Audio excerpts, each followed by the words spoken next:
evening, everybody. This is Eric, and this is another social distancing episode. Alright, I know I haven't made an episode for a while. Initially just a little checkup on how we're doing. We had a lovely Memorial Day weekend. We went camping, and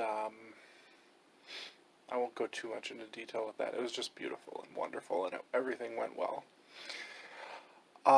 So, coming back, there has been, and I've kind of vacillated on whether to talk about this topic. I know that this channel's been mainly COVID-19 quarantine related, but we have had a pretty major incident in the Twin Cities in Minnesota, and it's been rather defining for the news lately, since Memorial Day when it happened. And that was the death of a individual black man by the name of George Floyd. And most of you have probably heard of the situation and everything that's going on around it. And I guess I just wanted to share some reflections as this hits home a little bit more for me, just because of the proximity of this to where I grew up and a lot of places that I frequented while being a young lad. So the house that I lived in until I was about 5 or 6 years old is 4 blocks away from this, I would say, roughly.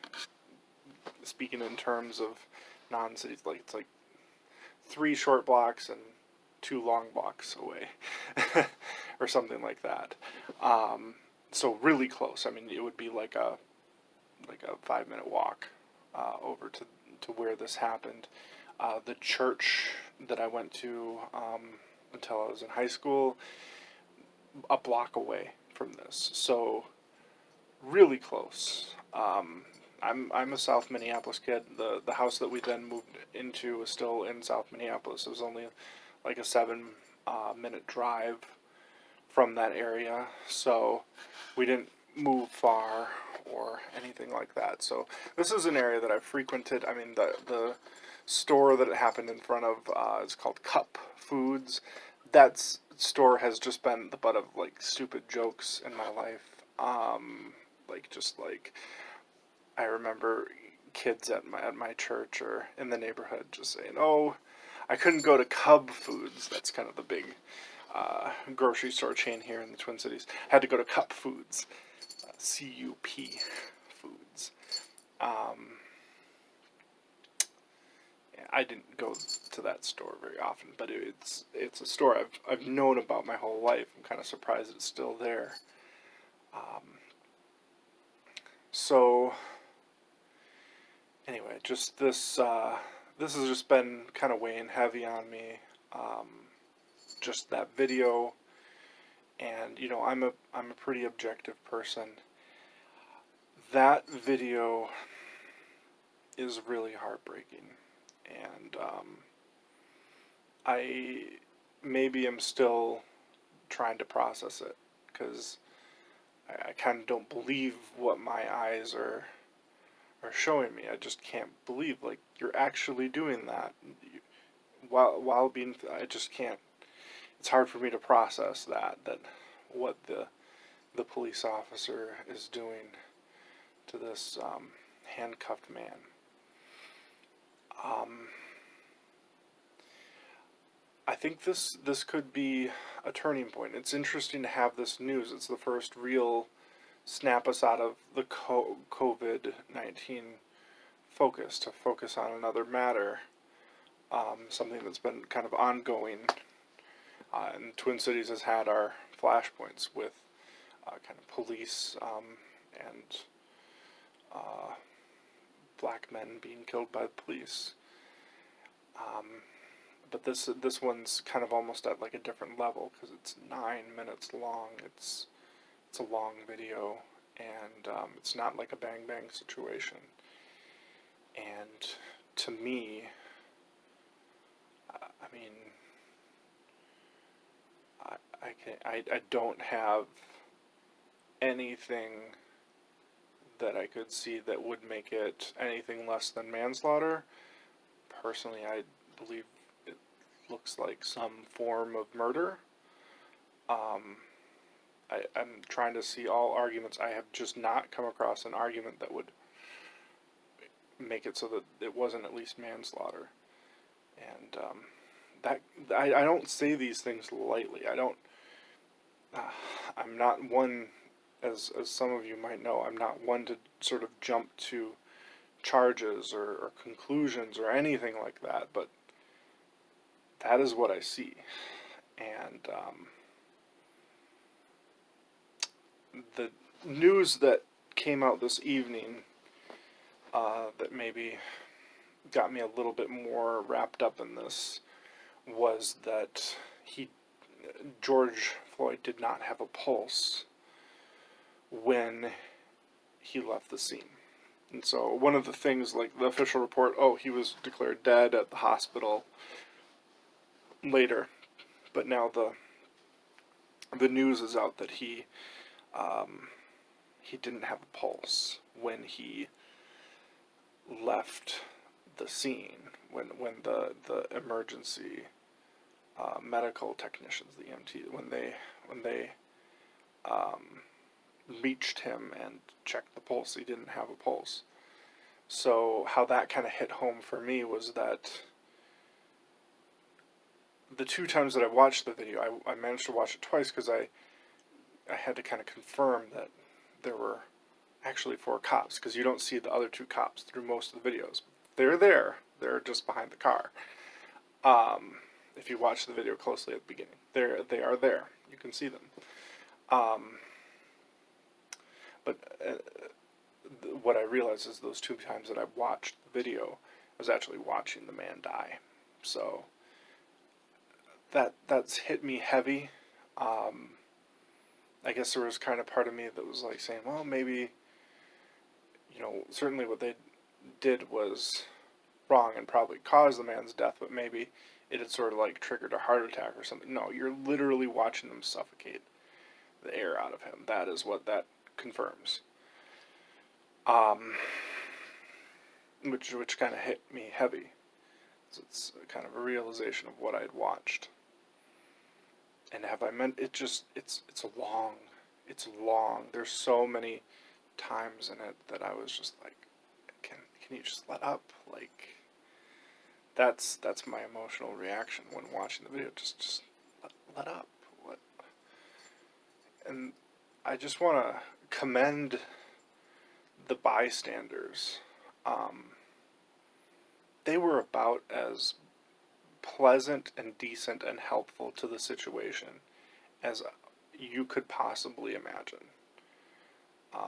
They cared about the life of George Floyd. They cared about that, and they were trying to be constructive with the police. Some were a little bit more harsh with their language than others, yes.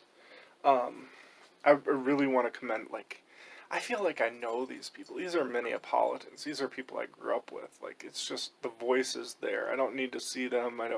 I can almost just paint, a picture for each one of them. Just who they were. Especially that black gentleman at the beginning who's just like, all right, you're resisting. They've got you. He was actually really trying to be constructive to the situation to kind of move this along. He kind of I could sense he was trying to just be on the police's side, quote, to just kind of okay, you got what you deserve, just to kind of be on the ground, and he was kind of and then he just was respectfully officer, can you come off his neck, and that was all at the beginning, and that's a great de-escalation technique. Just kind of pretend, at least in the situation, they have the power. Just pretend, okay, I'm understanding why you're doing this, and here's how we move along. And he got George to kind of say, I'm giving up. I'm done. And that was kind of before the whole, I think, before he started really saying, I can't breathe. So I feel like I know that man. I know that voice. It was just this Minnesota nice gentleman who, for all intents and purposes, should have been able to just come in as a voice of reason and make this whole thing not have happened. I mean, I know that voice. I can see that guy's face.